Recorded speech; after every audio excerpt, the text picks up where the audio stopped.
mi giovanotti in circa di scambiare, a volti patrioti vanno via cristallo, un sogno cittadella, un vuli a stanciare, un'idea zitella di tempi e tempi fa.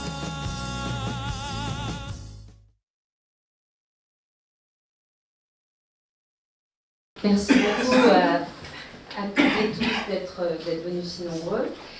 Donc, effectivement, j'enseigne l'histoire médiévale. J'enseigne l'histoire médiévale de l'islam à l'université de Nanterre. De l'islam avec un I majuscule, parce qu'il faut s'entendre sur la terminologie. L'islam avec un I majuscule, c'est le monde islamique, c'est le monde social de l'islam. C'est ce qu'on appelait il y a quelques années la civilisation de l'islam. Moi, j'utilise plus ces termes de civilisation, parce que ça essentialise, ça fige dans des blocs. Et islam avec un I majuscule, l'empire de l'islam au Moyen-Âge, c'est différent de l'islam avec un I minuscule, qui est la religion musulmane. Et c'est complètement différent pour une raison déjà essentielle, c'est que pendant toute une partie de son histoire médiévale, l'empire de l'islam n'a pas une majorité de musulmans. Jusqu'au XIe voire XIIe siècle, la majorité des populations du monde islamique sont des chrétiens. Il faut attendre le XIIe siècle pour qu'il y ait une majorité de musulmans dans l'empire de l'islam, XIVe siècle en Égypte. Imaginer que ce monde de l'islam est un monde où les gens sont tous des musulmans, c'est une erreur. Et cette petite entrée en matière, ce petit préalable est nécessaire pour comprendre ce que c'est que cet empire, que moi j'aborde sous l'angle de l'histoire politique. Et il faut sortir des clichés, des histoires religieuses ou des histoires des oppositions entre les religions. On est dans une histoire politique et impériale. Et précisément, c'est pour ça que j'ai repris ce terme de mère des califes, parce que ce sont des projets de domination politique et économique. Et ça n'a pas grand-chose à voir avec la religion, surtout pour la première partie du Moyen-Âge.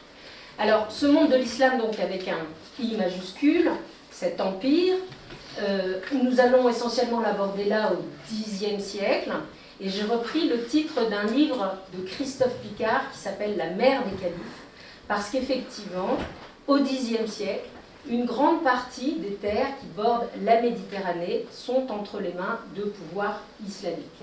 Et encore une fois, islamique permet de qualifier ce monde de l'islam, et ça ne dit rien de la religion des uns et des autres, sachant en plus qu'il faut quand même du temps. Enfin, les religions ont une histoire, il faut du temps que l'islam, avec un I minuscule, la religion musulmane, quitte tout à fait imprégné de christianisme, de judaïsme, mais aussi d'un vieux fond païen, évolue et que les identités religieuses se cristallisent.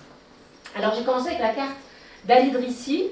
Vous connaissez peut-être ce grand géographe arabe qui a écrit pour le roi Roger de Sicile un traité de géographie universelle. Et il y avait une carte qui l'accompagnait, c'est la carte de l'Oïkoumène, la terre habitée des Grecs. C'est une reprise des cartes de l'Antiquité, des cartes de Ptolémée, mais qui ont été développées à Bagdad au IXe siècle. Et vous verrez qu'avec cet empire islamique, on travaille véritablement sur un monde extrêmement vaste. Cette carte d'Al-Idrissi, comme toutes ces cartes médiévales, si vous voulez la comprendre, il faut la retourner. Et pour essayer de savoir quelle terre et quoi, on cherche toujours ça, c'est les sources du Nil. Donc là, vous avez l'Afrique, là, vous avez la péninsule ibérique, et là, vous avez la Méditerranée. Donc si vous la retournez, ça ressemble un peu plus au monde que vous connaissez, je ne sais pas si vous voyez, là vous avez la péninsule arabique, et vous avez, c'est ce qu'on pense au Moyen-Âge et dans l'Antiquité, le grand océan environnant qui englobe tout. Ce monde qui est tout droit sorti de la géographie grecque et qui est reprise par la géographie arabe à partir du IXe siècle, nous montre aussi ce que les contemporains, ce que les gens du Moyen-Âge avaient comme vision et comme idée du monde.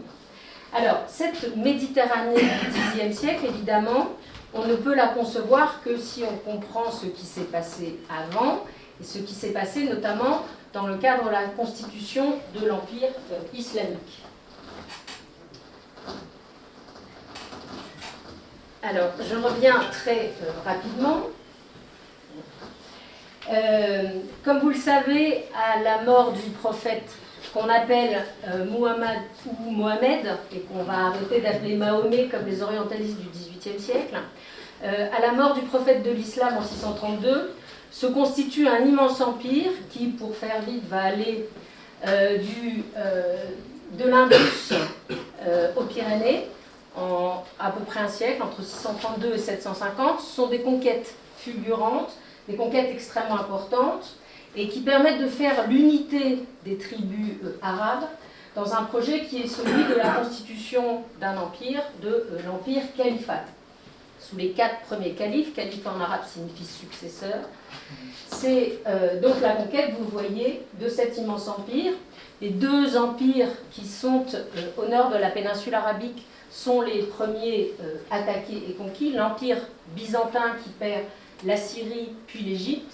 La Syrie est prise en 4-5 ans, l'Égypte à peu près de la même façon. En 636, il y a une victoire décisive qui fait que la Syrie byzantine tombe entre les mains de l'empire califal. Exactement au même moment, l'empire perse sassanide disparaît dans les oubliettes de l'histoire, est totalement conquis. L'empire perse sassanide, ça correspond au territoire de l'Iran et de l'Irak actuel.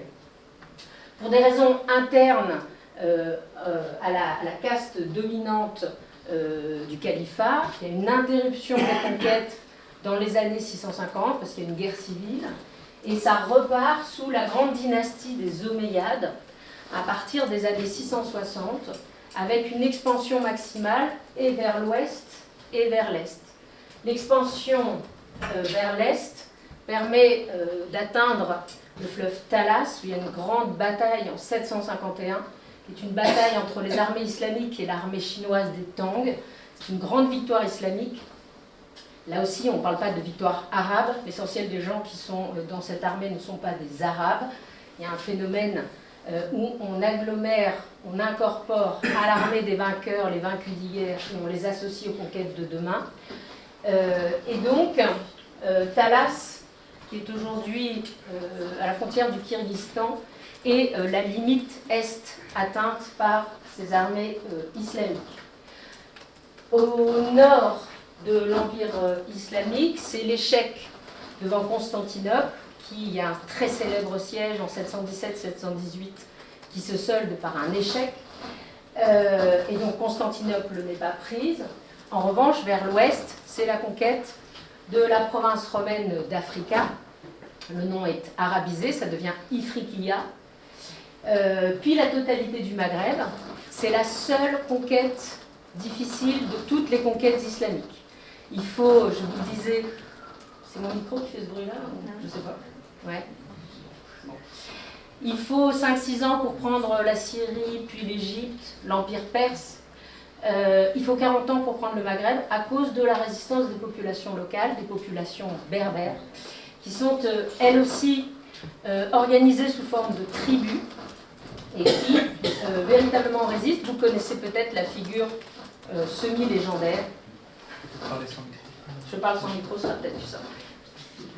La figure semi-légendaire de la Caïna, la reine berbère des Aurès, qui aurait qui aurait retardé, disons, pendant une vingtaine d'années, l'avancée des armées arabes. Donc conquête de toute une partie de l'Afrique du Nord, en tout cas de la frange côtière. Et puis 711, passage du détroit, notamment par un général berbère. C'est pareil, on l'éteint. Ah voilà. Passage du détroit par un général berbère, entouré peut-être de 7000 ou 12 000 guerriers, pour l'essentiel berbères, et qui vont arriver sur un rocher qui va porter son nom. Ce général s'appelle Tariq, et le rocher c'est Djebel Tariq, Gibraltar, 711, et conquête de l'Hispania visigothique, dit-on, en une bataille en 711. Les armées poursuivent pour une raison qui nous est parfaitement inconnue, parce qu'il faut que vous sachiez que pour ces hautes périodes, nous n'avons pratiquement aucune source, elles sont extrêmement rares. Toutes les sources arabes sur la conquête islamique sont postérieures, elles datent des 9e et du 10e siècle. Donc, pour une raison qui nous échappe, toute cette province de l'Hispania visigothique est renommée, et elle est appelée Al-Andalus. là aussi pour une raison qui nous échappe. Les géographes arabes du Xe siècle disent que ce nom d'Al-Andalus vient des Vandales. C'est assez peu probable pour les linguistes. Peut-être que ça viendrait d'un terme gothique qui signifie les terres de l'Ouest, on n'en sait rien. Mais 3-4 ans après la conquête, on a un dinar où il y a marqué dessus Al-Andalus. Comme vous le savez, les armées islamiques poursuivent, traversent les Pyrénées, et la date fatidique de l'histoire de France, Charles Martel arrête les Arabes à Poitiers en 732. D'abord, on n'est pas sûr que ce soit 732. Ensuite, on ne sait pas trop qui il arrête. Il devait y avoir des Arabes, des Berbères, mais aussi des Hispaniques. Poitiers, c'est peut-être entre Tours et Poitiers. Et surtout, ce n'est pas véritablement une date décisive, hein, puisqu'il y a une présence de l'autre côté des Pyrénées, notamment à Narbonne, jusqu'à la fin des années 750. Alors, dans le roman national français, Charles Martel arrête les Arabes à Poitiers, c'est fantastique, ça fait genre une fois par an la une de Valeurs Actuelles qui montre le preux franc arrêtant les horribles Arabes. On voit très exactement qu'au même moment, l'Empire islamique marque le pas absolument partout, et notamment à Talas, alors que c'est une armée islamique c'est une victoire islamique contre l'armée chinoise. En fait, l'Empire ne s'étend plus à ce moment-là. Les Omeyyades sont renversés par la grande dynastie du Moyen-Âge qui s'appelle la dynastie des Abbassides, peut-être que vous en connaissez un petit peu l'histoire, la dynastie abbasside qui va fonder la ville de Bagdad, cette grande capitale, qui a quand même, au IXe siècle, 750 000 habitants. Hein, c'est-à-dire que c'est un monstre urbain. Toujours est-il donc que dans les années 750, l'Empire ne s'étend plus et désormais il est organisé. En Al-Andalus, il y a une deuxième naissance d'Al-Andalus, c'est en 756, parce qu'il y a un prince omeyyade, issu de la famille princière qui exerçait le califat depuis la capitale de Damas. Quand les Omeyyades sont renversés par les Abbassides, tous les Omeyyades sont massacrés, sauf un prince qui galope au plus loin de l'Orient et qui vient se réfugier en Al-Andalus, où il fonde l'émirat omeyyade de Cordoue. Et donc, il y a nécessité là de réorganiser tout Al-Andalus, et les conquêtes ne se poursuivent plus. Donc là, on est au milieu, disons, du 8e siècle. Mais néanmoins, la Méditerranée devient le lieu où les escadres islamiques, ou les flottes islamiques, l'islam a développé une flotte à partir du moment où il fallait prendre Constantinople, et à partir du moment où, avec la maîtrise de l'Égypte et des différents arsenaux, il y a eu un développement de la construction d'une flotte de guerre. Et ensuite, progressivement, à partir donc de ce milieu du 8e siècle, jusqu'à l'arrivée effectivement de ce 10e siècle, qui est le centre aujourd'hui de notre intérêt, progressivement, il y a une conquête des différents lieux de la Méditerranée. Donc là, vous avez sur cette carte la récapitulation des différentes étapes de la constitution de cet empire. J'insiste sur un point qui est important, et qui est le corollaire de celui que j'ai exposé tout à l'heure. Ces conquêtes ne sont jamais des guerres de conversion. C'est-à-dire que le but des conquérants n'est pas de convertir à l'islam. On est dans une forme encore d'antiquité tardive, et pendant tout un premier temps, on considère que l'islam, avec un I minuscule, c'est la religion des Arabes. Et donc, ce ne sont pas des guerres de conversion. On a un exemple que je donne tout le temps qui, à mon avis, est très très parlant. On a un gouverneur de Basirac, qui est un gouverneur arabe aux alentours des années 698-700, donc un gouverneur arabe, qui interdit aux populations locales de l'Irak de se convertir à l'islam. Parce que si elles se convertissent, elles payent moins d'impôts. Hein. Donc il faut véritablement comprendre, et c'est pour ça que je pense qu'il est nécessaire de faire de l'histoire politique, de l'histoire économique, de l'histoire sociale, et pas de l'histoire hors sol des religions. La question, c'est la question des minorités dans l'Empire islamique. On permet aux chrétiens et aux juifs de pratiquer leur religion, et en échange, ils payent un impôt supplémentaire. Si ces gens se convertissent à l'islam, ils payent moins d'impôts. Donc, de fait, ce gouverneur de Basirac interdit aux gens de se convertir à l'islam, parce que justement, il y aura moins d'impôts. Donc, ce ne sont pas des guerres religieuses, ce ne sont pas des guerres de conversion, et c'est donc la constitution de cet immense empire. Si j'avance un petit peu, ce qui est intéressant des cartes, c'est qu'on peut mettre la Méditerranée dans l'autre sens, et on se rend compte immédiatement, dans cette configuration différente, de l'importance des îles, des verrous, dans une navigation qui est essentiellement celle du cabotage, et de ces différentes Méditerranées, entre une Méditerranée orientale, une Méditerranée centrale et une Méditerranée occidentale.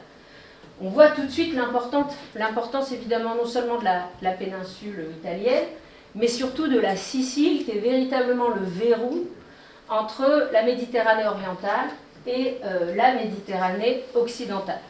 La Corse est un peu cachée derrière la Sardaigne, et d'ailleurs c'est toujours intéressant de voir dans les discours des géographes arabes du Xe siècle que c'est une sorte d'ensemble, hein, la Corse et la Sardaigne, et il est absolument essentiel pour ces géographes, non seulement de cartographier le monde et la Méditerranée, mais aussi d'avoir un discours qui permet de décrire les différents territoires. J'en profite pour vous dire, quand on fait de l'histoire de la géographie, qu'il n'existe pas de géographie rédigée en latin au Moyen-Âge, il n'existe pas de géographie latine avant les derniers siècles du Moyen-Âge. Tous les traités de géographie universelle sont écrits dans le monde islamique et ils sont écrits en arabe par les plus grands des géographes de ce temps, parce que l'Empire islamique, qui est à cheval sur 3 continents, est le seul à produire un discours géographique, à envisager le monde littéralement. Donc cette Méditerranée, il y a des zones entières évidemment qui sont sous la domination de l'islam dès le 7e et une partie du 8e siècle, et il y a progressivement conquête de zones, et notamment il faut sécuriser les îles, il faut des points d'appui pour pouvoir exercer cette domination sur la Méditerranée. Alors, vous connaissez peut-être la thèse traditionnelle de l'écrivain, de l'historien belge Henri Pirenne, qui écrit c'est un ouvrage qui est paru en 1937, Mahomet et Charlemagne, et qui explique que l'irruption de l'islam a complètement fait cesser le commerce en Méditerranée, et que, à cause de cette irruption de l'islam et de la fin des échanges commerciaux, l'Europe a changé d'une certaine façon, a basculé vers le nord, a développé sous les Carolingiens une économie plus tournée vers le nord de l'Europe, et qui aurait, en ce début du Moyen-Âge, une sorte d'abandon de la Méditerranée. Aujourd'hui, c'est totalement remis en cause, et c'est remis en cause notamment par l'archéologie. Il y a des collègues qui fouillent les fameuses épaves sarrasines qui sont au large de Marseille et d'ailleurs. Donc les échanges commerciaux n'ont pas été interrompus. L'une des marchandises essentielles, ce sont les esclaves, et ça ne laisse pas de traces dans les sources, et de toute façon on a très peu de sources pour cette époque. Et donc la guerre et le commerce vont toujours ensemble. Il est complètement artificiel de séparer la guerre du commerce, donc il y aurait les contacts pacifiques qui seraient le commerce, et les transferts culturels et des contacts guerriers qui seraient les croisades, la reconquista, etc. Tout ça va ensemble, et l'une des principales marchandises, c'est évidemment, ce sont les esclaves. Donc il n'y a pas d'interruption du commerce méditerranéen, il n'y a pas de basculement vers le nord comme on l'a longtemps cru, il y a encore un dynamisme méditerranéen pendant des siècles et des siècles. Ce qui fait que, précisément, les géographes arabes continuent d'accorder une place importante à la Méditerranée. Alors, certaines de ces cartes ressemblent un petit peu aux terres que nous connaissons, d'autres sont plus sidérantes. Nous avons là la carte de la Méditerranée d'Ali Takri. Ça, c'est la Méditerranée représentée de façon absolument schématique. Avec, je vous ai mis là, on a fait un petit schéma pour expliquer. Donc vous avez la Sicile, la Crète et Chypre, je suis désolée, il n'y a pas la Corse.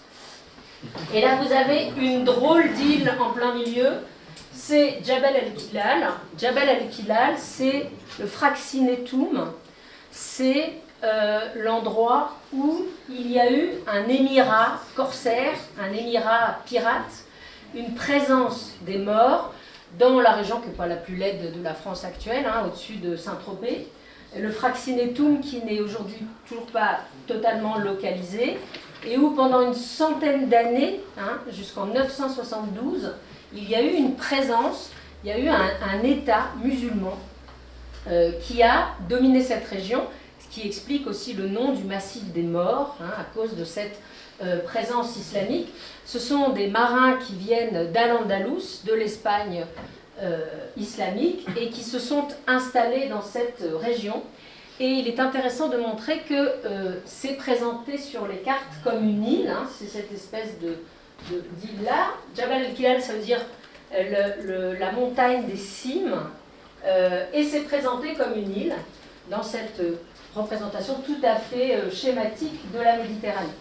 Et au cours du 9e siècle et d'une partie du 10e siècle, vous avez ainsi une Méditerranée où vous avez une présence islamique, y compris sur les côtes chrétiennes, donc présence islamique évidemment Syrie, Égypte, Maghreb, Espagne, des petits émirats indépendants islamiques qui sont plus ou moins en lien avec Al-Andalus dans le sud de la France, l'émirat de Bari en Italie, la conquête de la Sicile entre 827 et 902 qui fait que ce verrou essentiel pour contrôler la Méditerranée qu'est la Sicile devient également islamique, et donc une présence à peu près partout.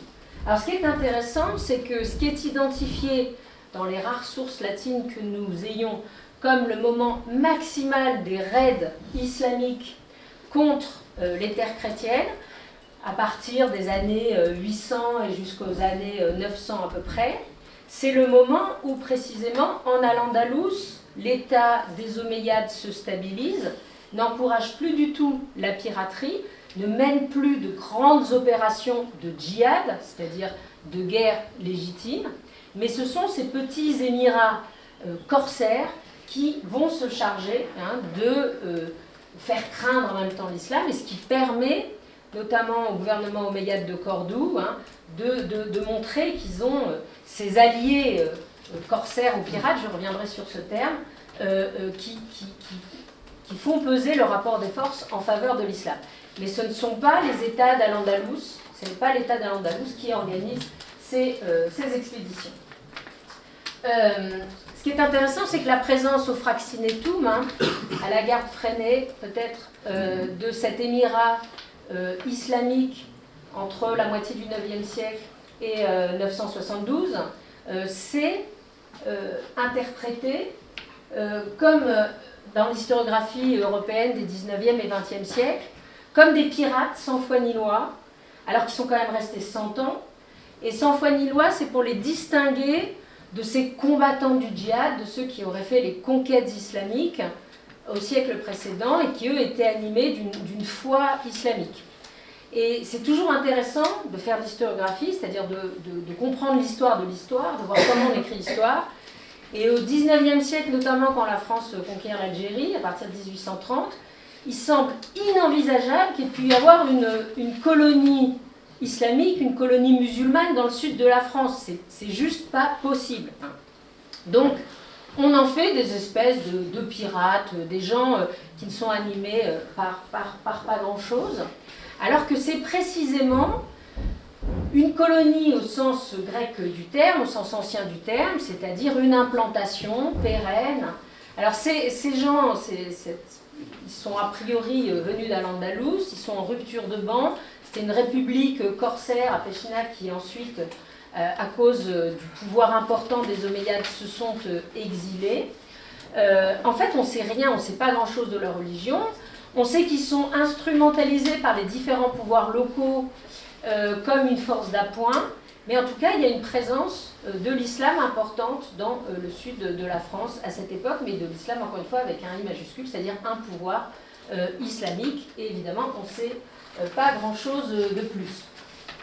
Ce qui cause leur fin, c'est une erreur regrettable. Ils arrivent à faire prisonnier l'abbé Mayol de Cluny en 972, plus grande figure de la chrétienté de l'époque. Il demande une énorme rançon, et là quand même les pouvoirs sont obligés de se coaliser, et c'est la fin du Fraxinetum en 972-973, Guillaume le Libérateur, comte de Provence, met fin au Fraxinetum, certainement avec l'aide d'une flotte byzantine. Alors, cette Méditerranée islamique, cette mer des califes, pour reprendre la terminologie de Christophe Picard, C'est essentiellement au Xe siècle, parce qu'au Xe siècle, pour la première fois dans l'histoire de l'islam, il y a 3 califats rivaux. Normalement, depuis la mort du prophète Mohammed en 632 et jusqu'au début du Xe siècle, il y a un seul empire, un seul califat. Cette magistrature est exercée par les 4 premiers califes, puis par les Omeyyades, puis par les Abbassides. À partir du tout début du Xe siècle, il y a une sorte de révolution absolument incroyable. Il y a 2 califats rivaux qui viennent concurrencer le califat, canal historique, des Abbassides, c'est-à-dire depuis leur capitale de Bagdad. Ces 2 nouveaux califats, c'est le califat chiite fatimide, qui est proclamé à Kairouan en actuelle Tunisie en 909, et qui va constituer un immense califat central et méditerranéen, qui va en gros d'Alger à Alep, qui dirige aussi toute une partie de la péninsule arabique, et qui fonde sa capitale du Caire. Le Caire, alors le noyau Al-Qaïra est fondé en 969, c'est la date de la conquête de l'Égypte par les Fatimides, et il fonde ce noyau Al-Qaïra à côté d'une ville très ancienne qui existe alors depuis extrêmement longtemps, Fustat, Fossaton, etc. Il y a une présence humaine depuis la préhistoire dans ces zones. Vous voyez, le Caire n'est pas du tout, évidemment, sur la mer. Donc, constitution d'un immense empire qui est le seul califat chiite de l'histoire. Et le nom même de Fatimide, c'est une proclamation chiite, parce que les chiites sont ceux qui considèrent que le califat, la magistrature suprême, doit revenir aux descendants du prophète, à son gendre Ali, sa fille Fatima, et aux enfants qu'ils ont eus. Donc, constitution de cet empire à partir de 909, 969, conquête de l'Égypte, et ce califat fatimide va exister jusqu'en 1171, date à laquelle il disparaît. Il y est mis fin par un personnage que vous connaissez certainement, qui est le champion arabe, entre guillemets, parce qu'il n'est pas du tout arabe, il est kurde, des croisades, qui s'appelle Saladin, et qui met fin, au nom du sunnisme, à l'existence de ce califat chiite. Mais il y a un 3e califat qui existe, c'est le califat des Omeyyades de Cordoue. Alors, ça aurait été n'importe quelle autre famille, ça aurait été une sorte de petit émirat local, mais comme les Omeyyades avaient eux-mêmes exercé le califat, ils prétendent à nouveau à ce titre, et c'est le descendant du prince dont je vous parlais tout à l'heure, qui s'appelle Abdelrahman III, qui proclame un califat à Cordoue en 929. Et il faut imaginer la splendeur et la puissance d'Al-Andalus. Cordoue, au Xe siècle, c'est 325 000 habitants. C'est-à-dire que Paris, avant la peste noire, c'est 200 000 habitants. Donc, on est vraiment dans des monstres urbains. Milan, Paris, c'est 200-250 000 habitants à la fin du XIIIe siècle. Là, on est au Xe siècle. Et on est à 325 000 habitants. Cordoue, vous connaissez certainement. Alors, aujourd'hui, c'est une petite ville assoupie d'Andalousie qui a été éclipsée depuis des siècles par sa rivale Séville. Mais là, c'est une ville absolument hors norme. C'est la plus grande ville de tout l'Occident. Et je rappelle que le califat omeyyade de Cordoue, c'est l'État le plus puissant de l'Occident. Et quand je dis de l'Occident, c'est de l'Occident islamique. Je vous rappelle qu'en arabe, Occident, c'est le Maghreb. Mais aussi de l'Occident chrétien. Aucun des États post-carolingiens n'a la puissance du califat omeyyade de Cordoue. Les mines d'or de la Méditerranée sont épuisées depuis la fin de l'Antiquité. Tout l'or vient des zones subsahariennes. Et parce qu'ils contrôlent la rive sud de la Méditerranée, en Afrique du Nord, le califat de Cordoue contrôle les routes de l'or, et notamment vers les oasis, comme Sijil Massa, qui draine tout l'or.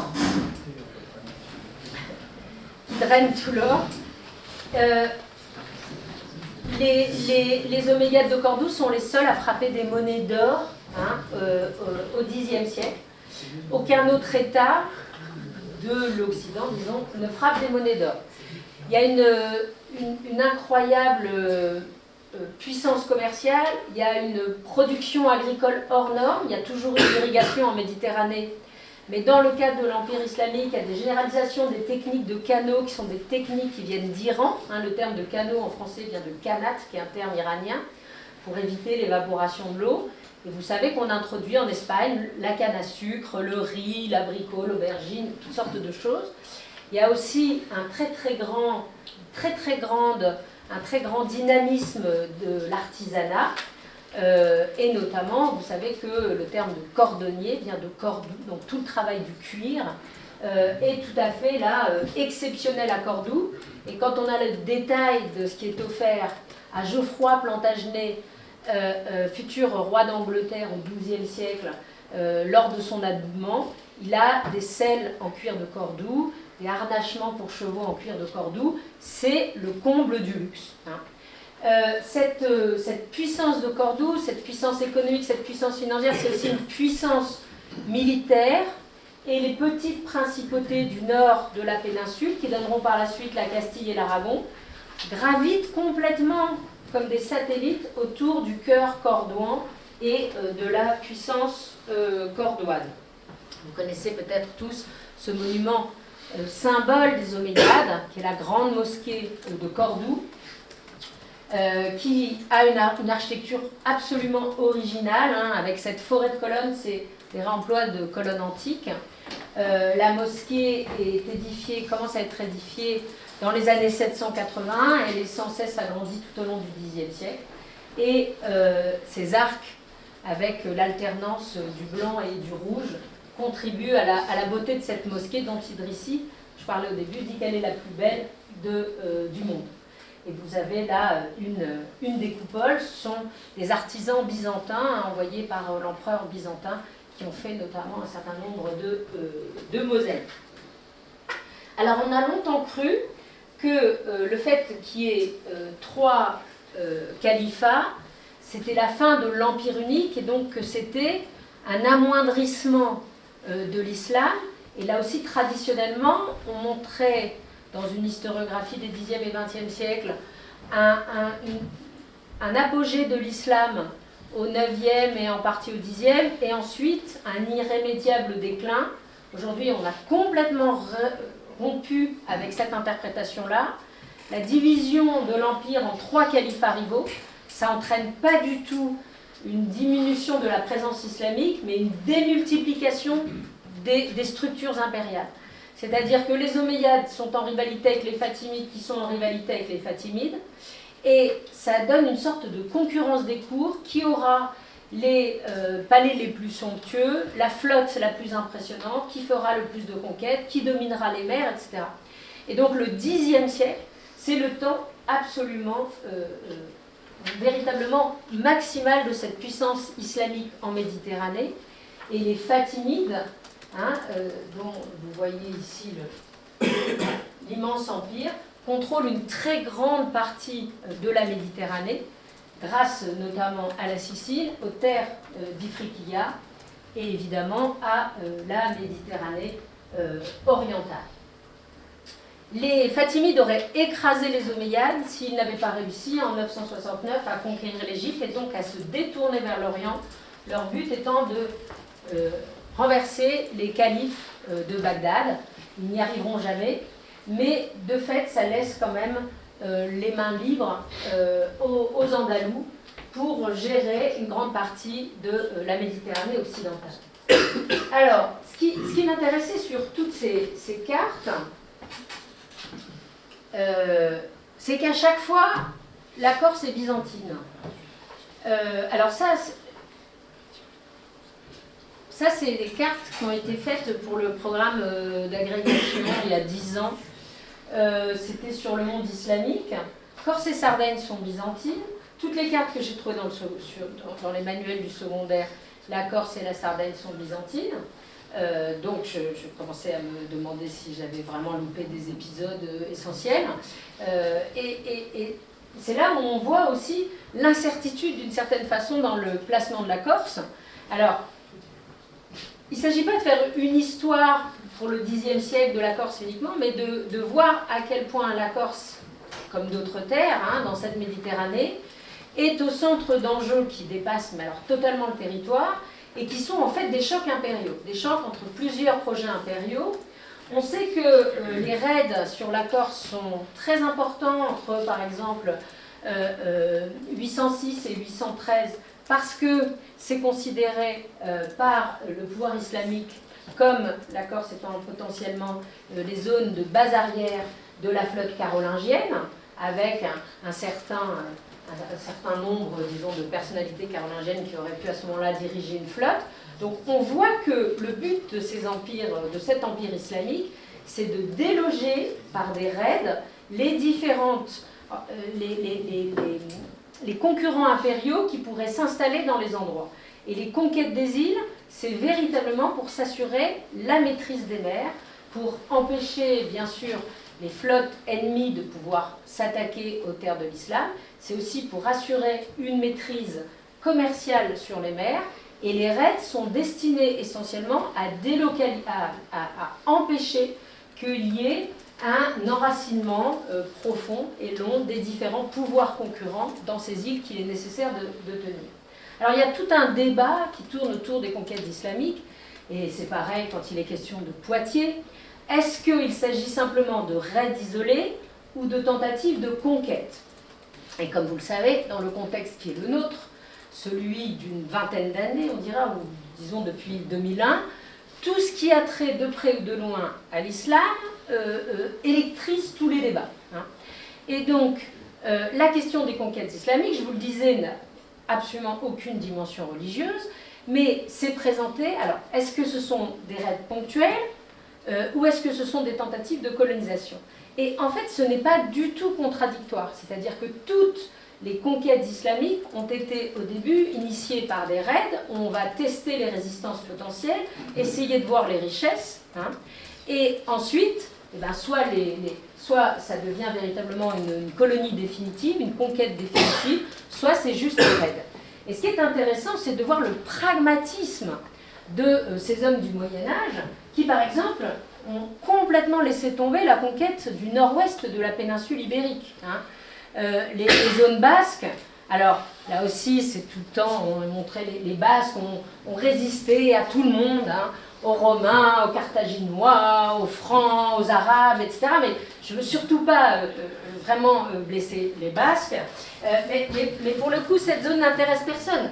Ce qui est important, c'est de maîtriser... Je suis désolée.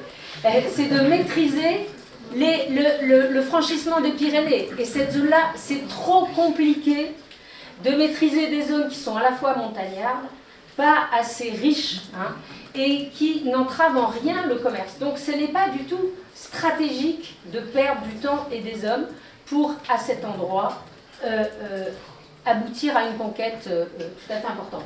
En revanche, les riches suivre les voies romaines et aller jusqu'à Poitiers, jusqu'à Tours, etc., là, ça avait un sens. Après, bon, la conquête s'est arrêtée pour différentes raisons, qui ne sont pas simplement la résistance carolingienne, mais aussi et surtout parce qu'il y a une réorganisation du monde de l'islam.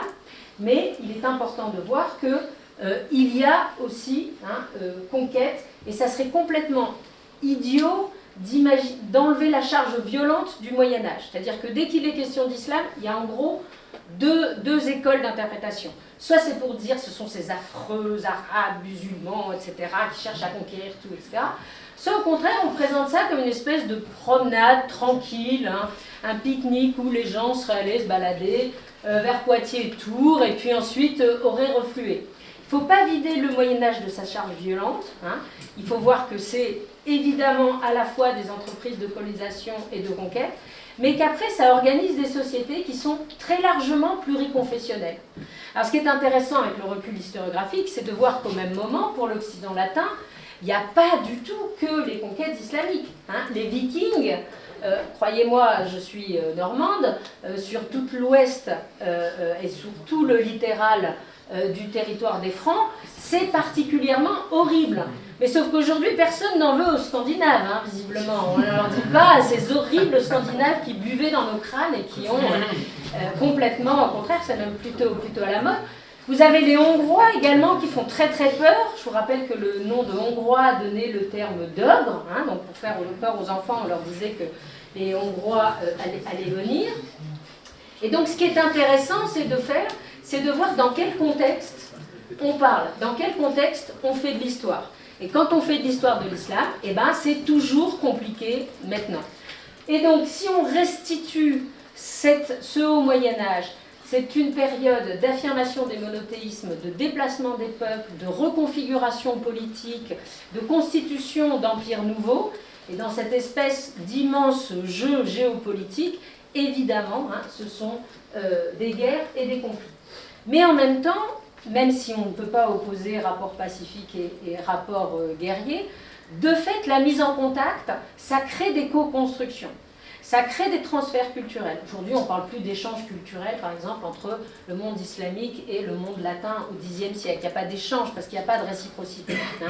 Donc, il y a des transferts culturels, et on sait par exemple qu'un personnage aussi important que Gerbert d'Aurillac, le pape de l'an 1000, va étudier dans des monastères en Catalogne, et c'est la première fois qu'il découvre, enfin que des savants latins découvrent les chiffres dits arabes, qui sont en fait des chiffres indiens. La première fois qu'on en voit dans des manuscrits en latin, c'est en 967. Il revient, il est écolâtre de Reims, il va diffuser ce savoir, et il y a des transferts culturels à partir du Xe siècle. Au XIe siècle, il y a un personnage aussi énigmatique que Constantin l'Africain. C'est le début de contacts qui sont extrêmement importants. C'est la circulation aussi des techniques, de l'astrolabe notamment, et donc cette mise en contact, elle est à la fois et guerrière, et scientifique, et commerciale, etc. En tout cas, pour revenir à ce Xe siècle, c'est ce temps véritablement de la domination complètement, enfin, islamique de la Méditerranée, donc à la fin du Xe siècle. Et on a un personnage que vous connaissez peut-être, qui s'appelle Ibn Khaldoun, qui est le plus grand historien du Moyen-Âge. Ce n'est pas le plus grand historien arabe du Moyen-Âge, c'est le plus grand historien tout court du Moyen-Âge. Vous connaissez son nom, non, Ibn Khaldoun ? Ibn Khaldoun naît à Tunis en 1332, il meurt au Caire en 1406. Des historiens, il y en a des pelletés, mais des gens qui essayent d'expliquer les lois de l'histoire, il y en a très très peu, des penseurs de l'histoire, des théoriciens de l'histoire. Par exemple, vous avez au XIXe siècle, Marx. Pour Marx, le moteur de l'histoire, c'est la lutte des classes. C'est ce qui explique que précisément, on passe d'un système de domination esclavagiste à un système capitaliste, précisément parce qu'à un moment, il y a des gens, c'est pas un jour, tout d'un coup, les grands propriétaires d'esclaves qui se réveillent en disant « Oh tiens, je vais libérer tous mes esclaves, ça ne marche pas comme ça ». Ça, c'est une des explications de l'histoire. Hegel a fait aussi, a conçu une théorie de l'histoire. Et bien, Ibn Khaldoun est le seul qui, au Moyen-Âge, en tout cas avant l'époque contemporaine, a conçu une théorie de l'histoire.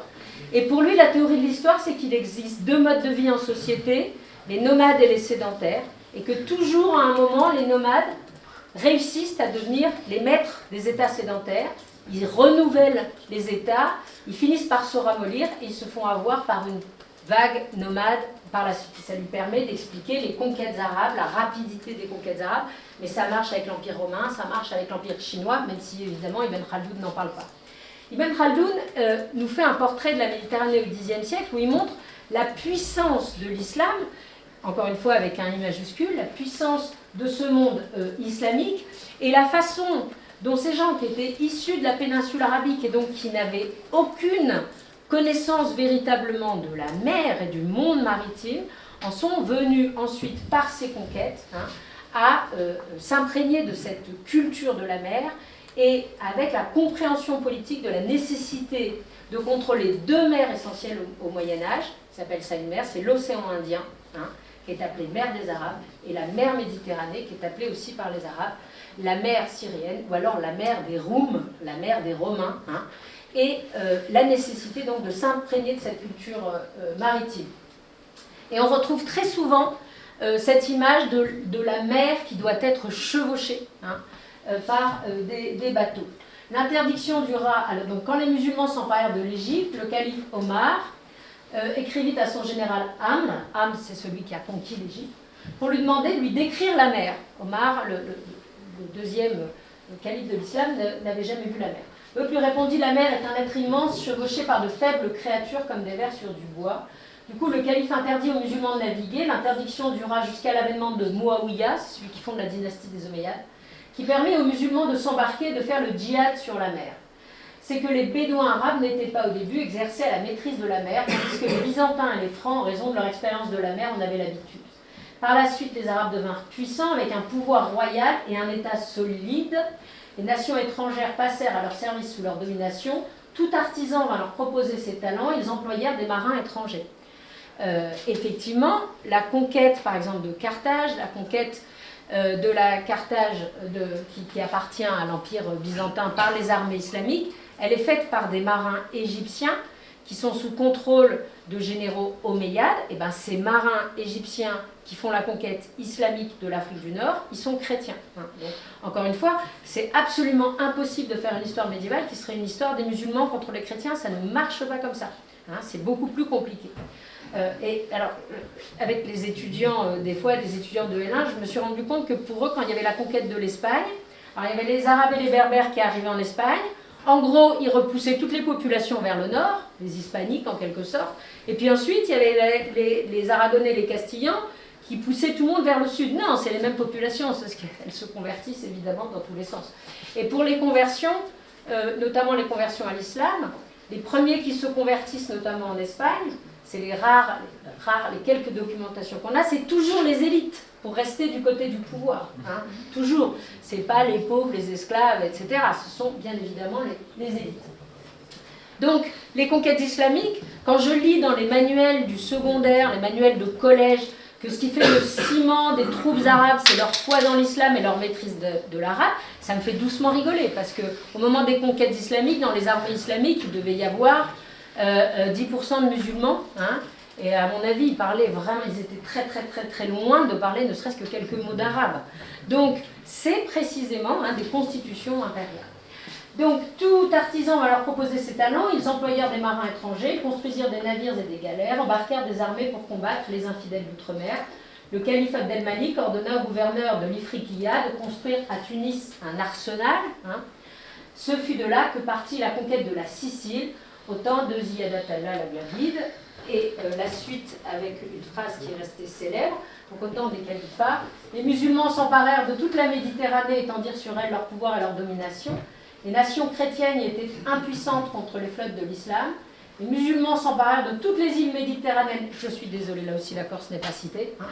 Et c'est le texte d'Ibn Khaldoun. Je me suis dit pendant une seconde, j'allais rajouter la Corse. Moi, je me dis non, c'est de la falsification historique, on ne fait pas ça. Les musulmans s'emparèrent de toutes les îles méditerranéennes, Majorque, Minorque, Ibiza, la Sardaigne, la Sicile, Malte, la Crète et Chypre, ainsi que de toutes les provinces littorales des Byzantins et des Francs. Les chiites, ça veut dire les Fatimides, envoyèrent des expéditions navales depuis Marclia et famille d'Eugène. Elles revenaient victorieuses et chargées de butin. En 403 donc, de l'ère de l'islam, 1014 de l'ère chrétienne, le souverain de Dénia, Moudjahid, l'un des rois des Taïfas, conquit la Sardaigne avec sa flotte, mais les chrétiens la lui reprirent. Les navires, alors c'est donc cette phrase qui est restée célèbre, les navires musulmans couvraient le reste de la mer, les chrétiens n'y pouvaient même pas faire flotter des planches. C'est-à-dire qu'au Xe siècle, sans l'aval des musulmans, on arrivait même dans la Méditerranée à même pas faire flotter une planche. Et ce qui est intéressant, c'est que c'est aussi la suite du texte où Ibn Khaldoun dit, à mon époque, il écrit au XIVe siècle, c'est exactement l'inverse. C'est-à-dire que les pouvoirs islamiques sont désormais complètement dépendants des chrétiens. Donc cette maîtrise impériale et califale de la Méditerranée au Xe siècle, elle s'explique par l'existence de ces califats rivaux et concurrents, et qui multiplient les flottes. Alors, je reviens sur cette carte avec laquelle on a commencé, et je voulais vous montrer, pour terminer, cette carte que l'on trouve dans les manuels scolaires, la Méditerranée au Moyen-Âge, 11e, 12e siècle, et je salue les efforts des géographes, ou en tout cas des pédagogues, qui ont tordu à ce point la Méditerranée pour que l'Europe du Nord puisse y rentrer. Donc c'est quand même aberrant, ça n'a aucun intérêt. C'est juste pour montrer la connexion entre la Méditerranée et les autres espaces, mais pour ça il n'y a pas besoin de montrer les autres espaces. et pour faire rentrer Paris, Hambourg, etc. Ce qui est complètement idiot, surtout quand il s'agit de montrer les croisades, de montrer... alors, cette carte, c'est précisément ce qu'il faut faire quand on est prof d'histoire, et quand on est prof d'histoire au collège, c'est aussi de déconstruire, entre guillemets. Hein.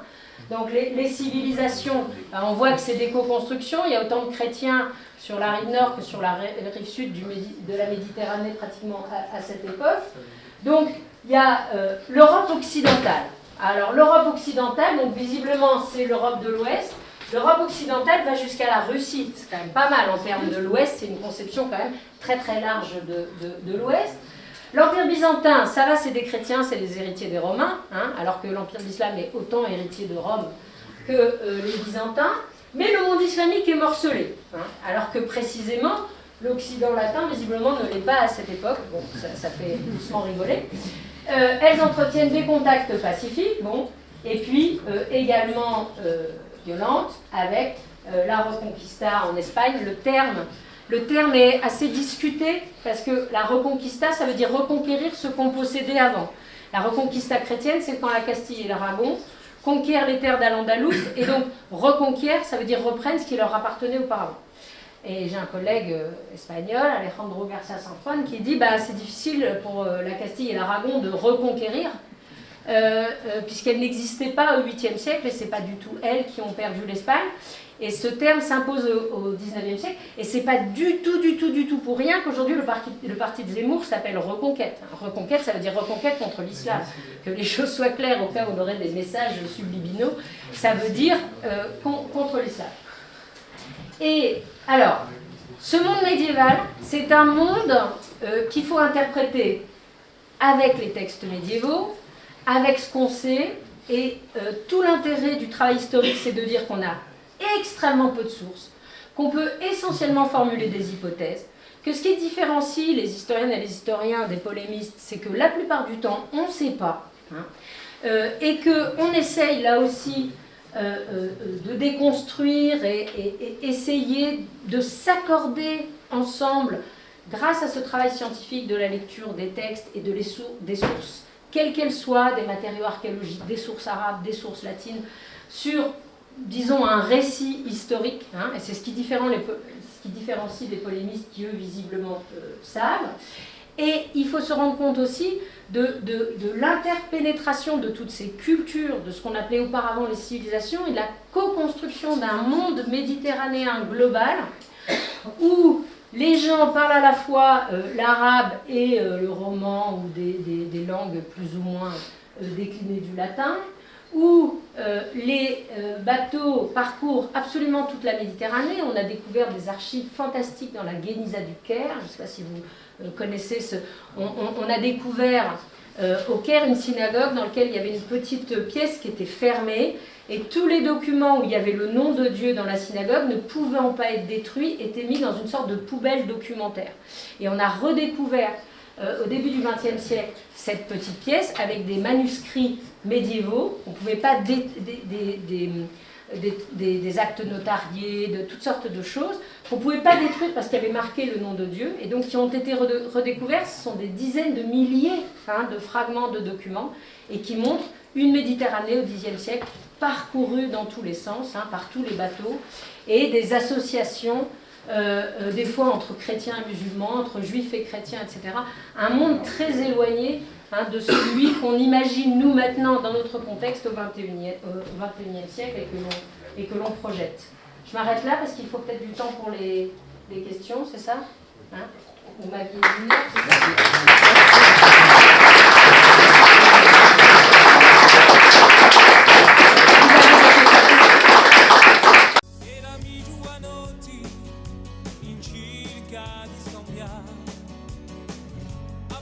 Patrioti vanno via a Cristà, un sogno cittadella, un voli a stanciare, un'idea zitella.